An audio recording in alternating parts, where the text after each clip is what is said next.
Գիտեք, խնդիրին շնորհակալանում։ Իհարկե ինքը ուզում է, որ մեզ վախացնի։ Ինքը ուզում է, որ ես վախենամ, եւ բոլորը վախենան։ Տեսեք, ես մի անգամից տարածեցին բան, Աբրահամյան մեկ ասաց 10 ժամ, մեկը 5 ժամ, մեկը 2 ժամ, մեկ ասաց ես իմ ինչա շուտ թերթեմ որ նայեք, ինձ ես չեմ կարդում, ասացին բա գրում եմ, որ ես եկել եմ, թալանում եմ 17 միլիարդ փող եմ գողացել, ես իմ ինչ եմ արել եւ այլ հազար ու մի բան։ Ուզում եմ վախեցնել։ Ցավոք սրտի ինքը պետք է վախենա։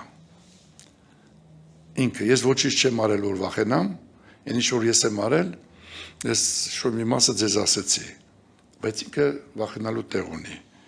որտեվ եւ կոնստիտուցիա իր խախտման եւ ինչ որ այսօր կատարվում է։ Տեսեք իր ուշ մի ասած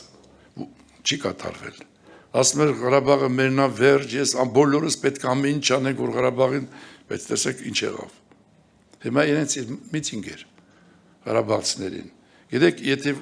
ինքը չի ափսոսում, որտեղ ինքը այնտեղ դպրոց չի կառուցել, մանկապարտեզ չի կառուցել, այնտեղ ոնց ասեմ, չի մասնակցել այդ կյանքի Ղարաբաղի։ Ինքը հոգի սիրտ չի դրել, աշխատանք չի դրել,